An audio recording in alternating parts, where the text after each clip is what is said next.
വിശുദ്ധ കുരിശിന്റെ അടയാളത്താൽ ഞങ്ങളുടെ ശത്രുക്കളിൽ നിന്ന് ഞങ്ങളെ രക്ഷിക്കണമേ. ഞങ്ങളുടെ തമ്പുരാനെ, പിതാവിന്റെയും പുത്രന്റെയും പരിശുദ്ധാത്മാവിന്റെയും നാമത്തിൽ ആമേൻ.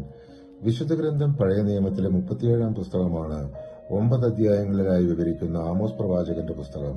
ആട്ടിടയനായിരുന്ന ആമോസ് ഇസ്രായേലിൽ ജെറോബോമാവിന്റെ കാലത്ത് BC 760 കാലഘട്ടത്തിൽ ചുരുങ്ങിയ കാലയളവിൽ മാത്രമാണ് പ്രവാചക ദൗത്യം നിർവഹിച്ചത്. ആമോസ് ആദ്യം ഇസ്രായേലിന്റെ ചുറ്റുമുള്ള ദമാസ്കസ്, ഗാസ, ടൈർ, ഏദോം, അമ്മോൻ, മുവാബ് തുടങ്ങിയ രാജ്യങ്ങൾക്കെതിരെ ദൈവത്തിന്റെ വിധി പ്രഖ്യാപിക്കുന്നു. പിന്നീട് അദ്ദേഹം സ്വന്തം ജനങ്ങളായ യഹൂദയെയും ഇസ്രായേലിനെയും കുറ്റപ്പെടുത്തുന്നു. ദരിദ്രരെ ചൂഷണം ചെയ്യൽ, അഴിമതി, വ്യാജ ആരാധന, ധനികരുടെ അമിത ആഡംബരം എന്നിവയാണ് പ്രധാന കുറ്റങ്ങൾ. ആമോസ് പറയുന്നു, ദൈവത്തിന് യാഗങ്ങളും ഉത്സവങ്ങളും വേണ്ട, മറിച്ച് നീതി, കരുണ, സത്യമായ ആരാധന ഇവയാണ് ആവശ്യമായത്. അവസാനത്തിൽ ദൈവം തന്റെ ജനത്തെ പുനഃസ്ഥാപിക്കുമെന്നും ദാവീദിന്റെ രാജവംശം വീണ്ടും ഉയർത്തുമെന്നും പ്രത്യാശ നൽകുന്നു.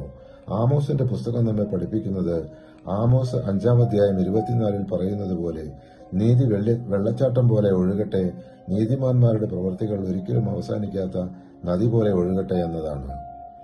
ആമോസ് പുസ്തകത്തിന്റെ ആദ്യ അധ്യായം പ്രവാചകൻ ആമോസിന്റെ ദർശനങ്ങളാൽ ആരംഭിക്കുന്നു. യഹൂദ രാജാവായ ഉസിയാവിന്റെയും ഇസ്രായേൽ രാജാവായ ജെറോബോമാവിന്റെ കാലത്ത് ഭൂകമ്പത്തിന് 2 വർഷം മുമ്പ് ദൈവം അദ്ദേഹത്തിന് നൽകിയ സന്ദേശങ്ങളാണ് ഇവിടെ രേഖപ്പെടുത്തിയിരിക്കുന്നത്. ദൈവം നീതി ആവശ്യപ്പെടുന്നു.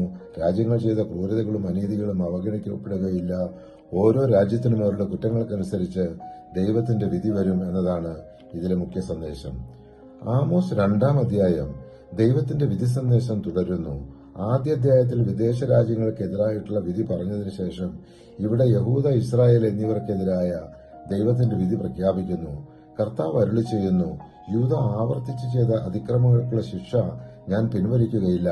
അവർ കർത്താവിന്റെ നിയമത്തെ പരിത്യജിച്ചു, അവിടുത്തെ കൽപ്പനകൾ അനുസരിച്ചില്ല.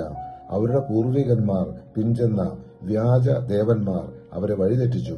യൂദായ്ക്കുമേൽ ഞാൻ അഗ്നി അയക്കും, ജെറുസലേമിന്റെ ശക്തി ദുർഗങ്ങളെ അത് വിഴുങ്ങും. ആമോസ് 2-ാം അധ്യായം 4-5 തിരുവചനങ്ങൾ. പരിശുദ്ധാത്മാവെ, തിരുവചനത്തിന്റെ അനന്തശക്തിയാൽ ആത്മാവിന്റെ ബലങ്ങളും ദാനങ്ങളും നൽകി തീഷ്ണതയാൽ ഞങ്ങളെ ജ്വലിപ്പിക്കണമേ. ആമേൻ.